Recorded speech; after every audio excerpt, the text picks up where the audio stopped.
Hello everybody, welcome to another daily dose of gaming news and all that good stuff. And as always, I also publish on Rumble and I'm on these websites here.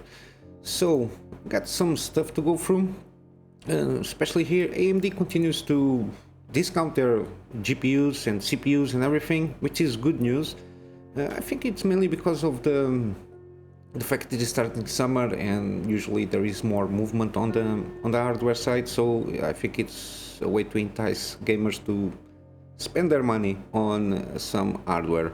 This is from Germany, 800 euros. So I think the initial MSRP was 1000 euros for this CPU, the XT version.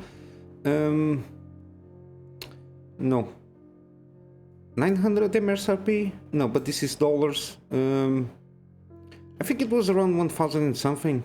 I just read this article. Jesus. I think it was around 1000 because it has the taxes and everything. So now it's around 800 euros, which is basically 24% off MSRP in Germany. They're not been selling well since they launched, but since the price has been kind of creeping down, they have been seeing that it sells a little bit better. Plus, I think this one in Germany also has like the game discount, the game offer.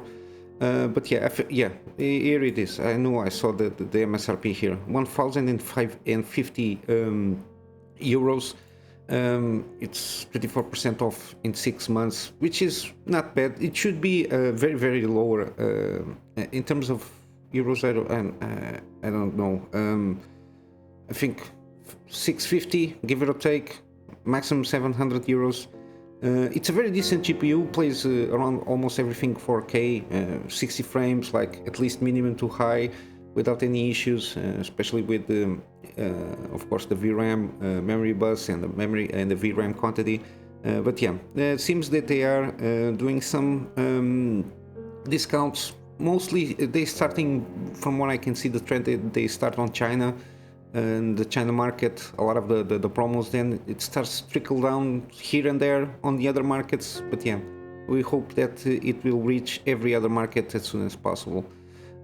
Some hardware news, very interesting. The SK hynix, which is like basically chips for SSDs and anything mass storage. Most of the brands that you see, they use these chips on this brand. It's very well known. It's very cemented in the market for years and years. And they are announcing that will start the mass production 238 layer 3D NAND, supposedly 50% faster data transfers, and they say it's more efficient. And so they have this kind of presentation from them. So supposedly it's going to be 50% more.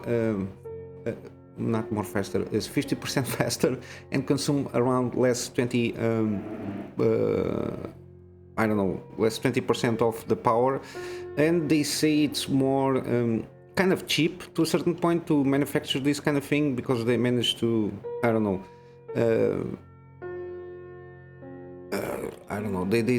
I think it's like cheaper because to manufacture, because I think it's smaller and more yields. I think that it comes in place, and this will maybe start to reflect on PCI 5.0 SSDs and on cell phones and everything, at least from what I can gather here, which is good news. Hopefully they all start now this year, like in 1 month or so. We will see how it goes. Maybe by the end of the year we have like a new kind of class of SSDs that can be a little bit cheaper, or at least at the same price, and the current PCI Express SSDs, especially the NVMe ones, but faster. Can be the same price but faster. I don't know. We will see. Hope this is good news. At least there is no shortage on this kind of thing. But yeah. Now some gamings. Layers of Fear went for Q&A stuff, talking about like the transition to their engine to Unreal Engine 5, and of course you have the thing that they are the first third-party game with Lumen on the activated on here with the Unreal Engine 5. You got a trailer for the tech showcase. It's good. The Unreal Engine is very, very good, and from what I can gather, for developers, is very, very easy. It's easier to do stuff with the Unreal Engine 5. That's why there is a lot of adoption from a lot of independent studios and studios that don't have their own proprietary engines. But yeah, it seems pretty good. These Layers of Fear is going to be like kind of a remake of the first two, and then it will add like the third one. So it's going to be the entire trilogy on Unreal Engine 5 from what I gather. I don't remember very well when it comes out, but yeah, it should come out this year, I think, October, kind of Halloween kind of timeline there. But yeah, I don't know if I covered this. I think I covered yesterday, but the promo, the No Man's Sky 10th Expedition Singularity. It's got a more longer narrative arc. I know that it was like a mess when it launched, but they have been upping up their game and doing a lot of updates, and all the content that they've been putting seems pretty good. Quality of life stuff also. I think this update, it's like AI stuff and like uprising and whatever. It's sci-fi stuff, you know. But yeah, they have the trailer. Doesn't show too much, at least because I'm not very well in with the game itself, so I don't know if it shows like any teasers from people already playing the game, if it has something that catches your attention. But yeah, they've been doing good. I think they are working on another game, but yeah, at least they are working on this one. The updates are usually no, they are all free, so I think it's they did improve, and I think and I hope that the next game that they launch, it's good at launch at the bare minimum. We got also some news from Vampire Bloodlines 2. It's been a while, some news here and there, and then the I think it creative dev or something like that went away, and then I think it's Paradox, the publisher, just removed the developer at the time, and they are transferring everything to another developer, and supposedly now things are going okay. They will get a more detailed update this September. They will launch an update regarding this situation, but they are doing refunds on all pre-orders, especially the physical ones, because the physical editions, they are not, I think they changed it, so they are automatically refunding all the physical pre-orders. And if you pre-order online, like the digital, any version of this game, you can, I think they have a site and everything, for just go to the Steam page or whatever you pre-ordered, and they can refund you of this pre-order. This is one of the reasons, it's one of many reasons that you don't pre-order games.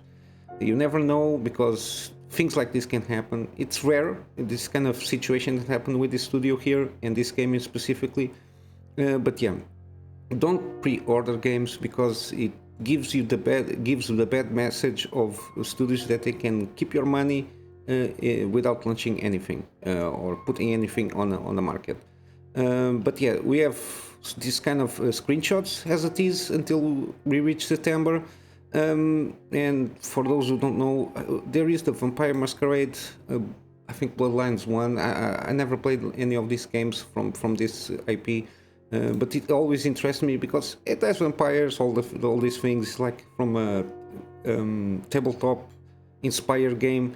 But yeah, we should have more news on September. But it's supposedly it's alive. It didn't die. It's been like 5 years since they announced this thing, so we will see how it goes. Some news regarding like indie games here and there. This one seems interesting. Crypt Custodian, kind of similar Metroidvania. I think you are a cat in the afterlife, and you are grounded and punished to sweep up the afterlife until the end of time, basically.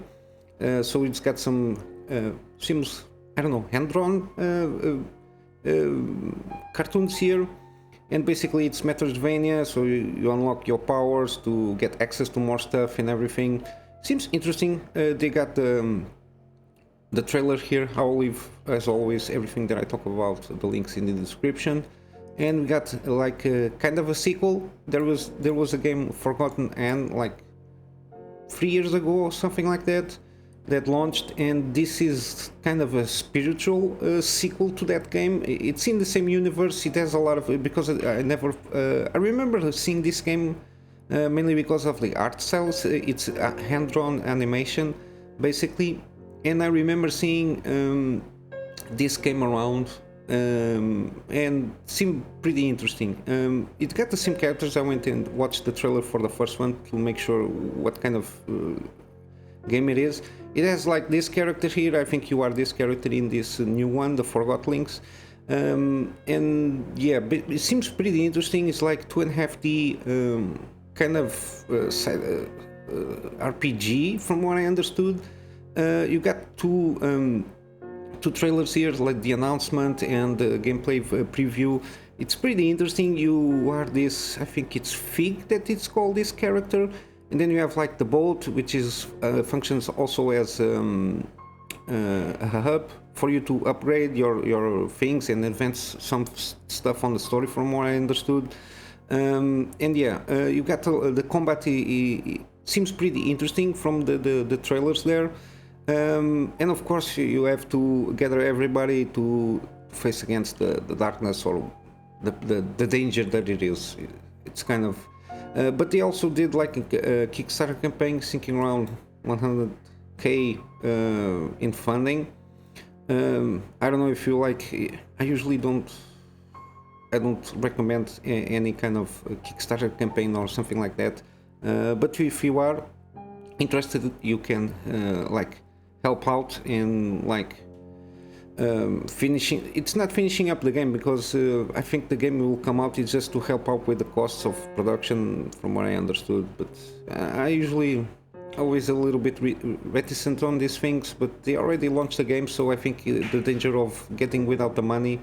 I watched the Kickstarter, the like quick view, and it seems pretty complete. No shenanigans happening there from what I saw. So if you're interested in helping out with something, there are some pre-order stuff, some layers there that you can, depending on the money that you send, you can have when the game launches some extra stuff and everything.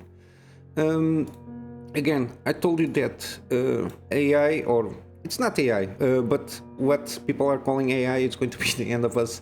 And ChatGPT already can generate mutating malware that evades modern security techniques. This is one of the things that people don't think about too much. They just go through the hype with AI, thinking they're going to do pretty images with selfies from Jesus Christ time and all that shit. And then they forget that these kind of things, especially ChatGPT, which has the capability of even correcting code from coders that are doing coding for how many years. ChatGPT has the ability of correcting your code. So if by that he can write any type of code basically, and even if he doesn't, you can tell him to teach himself to write specific kinds of code, and he will do it, because there is no safeguards in this kind of thing. That's why it's dangerous, because it's not the tool itself, it's how you use the tool. Because a hammer, it's a tool that you can hammer nails to wood, or you can hammer a head on somebody. It's how you use the tool. And that's why, because usually human beings are sometimes the curiosity can kill the cat to a certain degree. But yeah, this is what it is. We'll see how it goes with this kind of thing. And I saw that somebody is also trying to sue the guys that made ChatGPT, because there is some I think it was a journalist that the ChatGPT wrote an article. Somebody wrote an article that the guy was doing like shenanigans with laundering money or something like that, and there was articles wrote by ChatGPT regarding that, and he's basically suing because it's defamation. To a certain point, we'll see how it goes, how kind of safeguards they can put out regarding this thing here. Now we're going to wrap up with some gaming deals. BioShock Remastered Steel is in promo. It ends 14th of June, so 75% off. The other BioShock Remastered, the second one and the Infinite, it's also part of this collection of at least 75% off, so it's well worth the try. No Man's Sky, I forgot, it's also on promotion on Steam. I think I put this yesterday, not mistaken. Dying Light 2 still 50% off, ends also in 14 of this month. And we got like, it starts today, the Summer's Game Fest stuff. I think yeah, today it's going to be the live stream of Summer's Game Fest. I'm not going to do any live stream because it's impossible for me in terms of technical part. The laptop cannot handle that for sure. But you got a lot of stuff coming up. We got from today the live stream from Summer's Game Fest. Then we have like the Xbox showcase, and we got another one. I don't know. I think we have something before. It's a lot of stuff coming up. I will for sure will try to watch it and give my impressions on what was announced. But yeah, it's around almost midnight at my time. No, it's at midnight here. At least this it's my time schedule. Yeah, it's late. I don't know if I'm going to watch it live, but I will watch it for sure to see what kind of announcements they're going to make, what kind of things that interested me here on basically on PC wise. But yeah, basically that's it for today. It's like some mix and match of news here, but now it's going to start the Summer's Game Fest, going to start all the announcements, new stuff, new launches. It's going to be a little bit crazy. I'm going to wrap up for today with my GoFundMe for me to upgrade my PC to get better and more content from my private clients and start doing some video stuff for them. And of course doing my free spare time, doing my daily videos here with better quality. Doing some scripted content for me to get some deep dives on things that I like to talk about, and of course resuming my gameplay series and possibly doing some live streams in the near future. And with all that said, guys, hope you have a wonderful day, and I will see you in the next one. So till then, Kunamy Master out.